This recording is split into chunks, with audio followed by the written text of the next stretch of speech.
안녕하세요. 해원 컨설팅 연구소 소장입니다. 시사와 정법을 바탕으로 하는 인문학 강좌.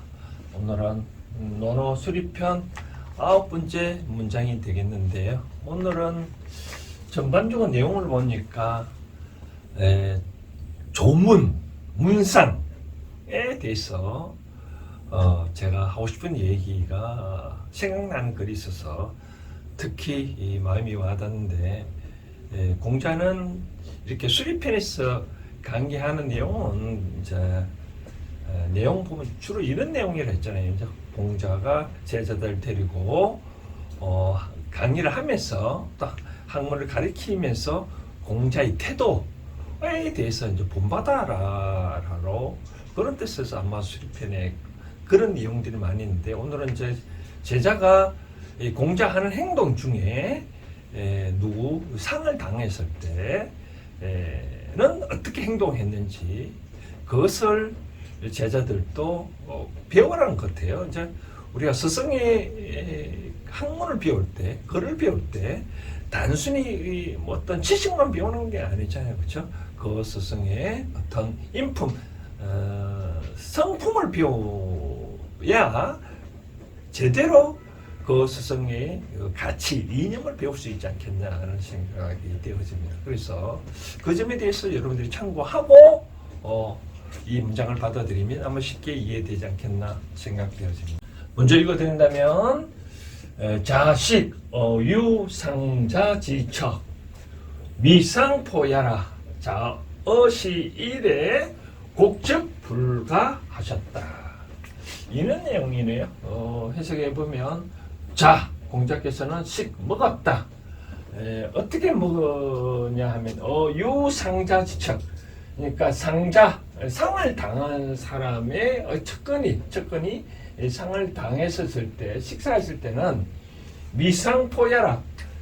이 상자는 일찍이 상자거든요. 일찍이 그렇게 하지 않았다. 배불리 먹었지 않았다.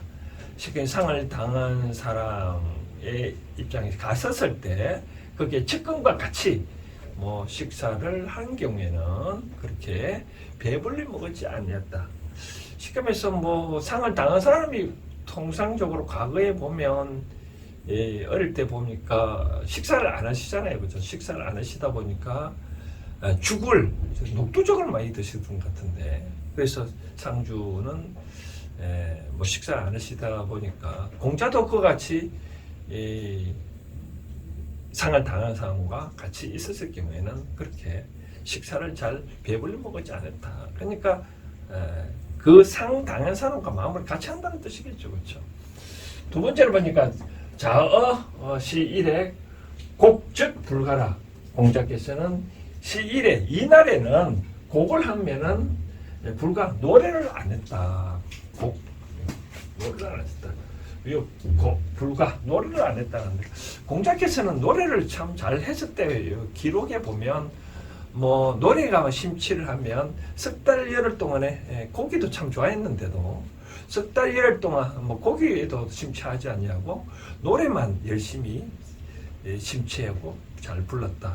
뭐 낯선 노래가 있으면 꼭 몇 번이라도 계속 노래를 불러봐라 해가지고 다 듣고 난자 자기도 그렇게 따라 일을 했는데, 그래 공자가 노래를 그렇게 좋아한다 하더라도 상을 당했을 때 곡을 하고 난다면은 그 기간에는, 그 날에는 시일에 그 날에는 노래를 안 불렀다 얘기를 하네요. 그만큼 상을 당한 사람과 일체 슬픔을 같이 한다는 뜻이겠죠, 그렇죠?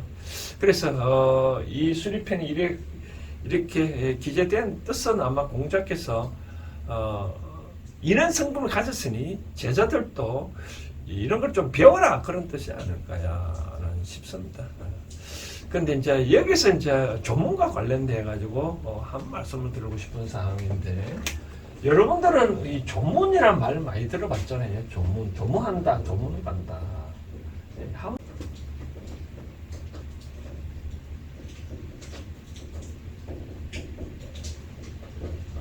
조문.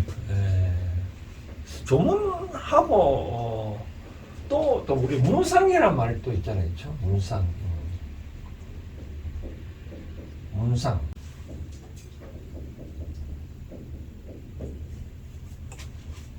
조문 문상 차이가 뭘까요? 옛날에는 이 단어를 구분할 때는 뭐냐면 조상이라는 말을 썼대요. 조상.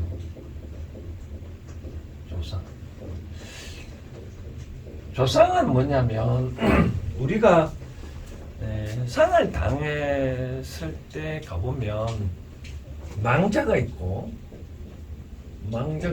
상주가 있잖아요. 그렇죠? 상주. 그런데 통상적으로 우리가 두 사람 다 아는 경우가 있지만 망자만 아는 경우가 있고 또는 상주만 아는 경우가 있잖아요. 그렇죠? 그래서 망자를 아는 경우에는 이 망자를 아는 경우에는 조상이라는 표현을 썼대요. 그 상가의 가애를 표현할 때. 그리고 조문은 망자를 모르고 상주만 알 때 상주한테 이제 위로를 말하는 경우를 조문을 얘기를 했대요. 요즘은 이제 이렇게 같이 구분하지 않냐고 문상이라는 요 단어만 쓰는 것 같은데 문상 그러니까 상가에 가는 걸 통상 문상이라 하는데 정확한 표현은 망자를 아는 경우에는 조상, 망자를 모르는 경우에는 문상이라 이 조문이라는 표현을 했대요. 그래서 통상적으로 옛날에 예법에는 조문을 갈 경우, 즉 망자를 모르는 경우에는 망자한테는 절을 안 하고 그냥 상주만 서로 인사하고 예를 표시를 했다고 하는 것 같아요. 지금도 가끔 생각해 보면 우리 상가에 가보면 누구나 다 그 망자가 누구든 알든 안 알든 알든 모르든 상관없이 무조건 거기에 참배하고 돌아서서 상주한테 서로 인사를 하잖아요. 그렇죠? 따지고 보면 이 말을 구분해 놓고 보면 거의 맞는 것 같아요. 망자를 알면 망자한테 절을 하고 표를 하는 건 맞는데 망자를 모르는데 표를 하는 거는 좀 아니지 않겠느냐. 그래서 요즘은 조상, 조문 잘 구분하지 않냐는데 좀 구분했으면 좋을 것 같다. 요즘은 다 문상이라는 표현을 쓰는데 좀 아닌 것 같다 얘기를 하고 이제 공작기사 아까 말한 곡을 했다는데 어릴 때 보면 우리 할아버지가 돌아갔을 때 이제 아버지 사촌을 보면 아버지는 아이고 이제 저희 할아버지 즉 아버지 돌아가셨으니까 아이고 하는데 그 사촌처럼 이제 당숙이죠. 그렇죠? 그분들은 아이고 안 하고 어이 표현을 하더라고요. 그래서 그거는 예법에는 거의 맞습니다. 뭐냐면 자기의 직계 조상, 즉 아버지와 할아버지, 정조 할아버지는 아이고라는 표현을 쓰는 게 맞고, 그게 아니고 반계, 남의 갔을 때는 어이라는 표현을 쓰는 게 맞다. 저는 그렇게 생각합니다. 예절도 집주마다 예절이 다 다르고, 또 사람 낳고 예절이 있는 거지, 예절이 있고 사람 있는 건 아니거든요. 자기가 편한 대로 하면 되는데 다만 과거에 이런 식으로 구분을 했다라고 말씀을 드리고 싶습니다. 자, 정리하자면 아이고 하는 직계조상, 어이 하는 곡을 할 때는 반계를 표현하고 조상은 망자 알 경우 여기 조문은 망자를 모르고 상주만 아는 경우에 그렇게 했다. 그래서 망자를 모를 경우에는 망자한테 절을 안 해도 크게 과거에는 그렇게 안 했으니까 요즘도 그렇게 안 하면 되지 않겠나 생각이 들고 또 하나 그러면 현대적으로 좀 제가 이걸 어떻게 응용해야 될까라고 말씀드리고 싶은 사항은 물론 이제 오늘은 이제 조문에 관계된 거니까 조문에 관계된 거면 과거에 보면 있잖아요. 상갓집에 가면 좀 안 좋다 얘기를 해서 갔다 올 때는 집 앞에서 소금을 뿌린다든지 만화를 밟고 집에 들어간다든지 그렇게 저도 어른들이 시키니까 그렇게 했는데 그렇다 그러면 굳이 안 가요? 맞지 않겠나 생각되어집니다. 우리가 이제 제가 이제 신공부를 좀 하다 보면 상가집에는 우리가 현재 3차원 세계고 다음은 4차원 세계를 간다 하잖아요. 그렇죠? 저성을 간다는데 저성에 통하는 문일 수가 있으니 가급적이면 뚜렷한 목적이 없으면 가면 안 되지 않겠나 하는 생각이 들어집니다. 뭐 꼭 비즈니스 차원에서 가야 된다든지 친한 친구가 부모의 상을 당했다든지 그러면 친구를 위로차 가는 거죠. 그렇죠? 그런데 이제 이런 경우가 있습니다. 이제 망자가 있고 상주가 있는데 상주를 저는 이런 생각이 드는데 여러분들은 어떻게 생각합니까? 망자는 나는 잘 아는데 상주는 전혀 모른다. 저도 과거에 보면 원래 이 조문을 아까 한다 했잖아요. 그렇죠? 조문은 아까 말한 대로 상주를 위해서 가는 거거든요. 상주를 표현을 이제 상주를 아니까 이러고 하는데 상주는 전혀 모르고 망자만 안다. 그러면 이 조상을 해야 될까? 일단은 저는 생각하기에 조상을 할 얘를 표현할 필요가 있지 않겠나라는 생각이 되었습니다.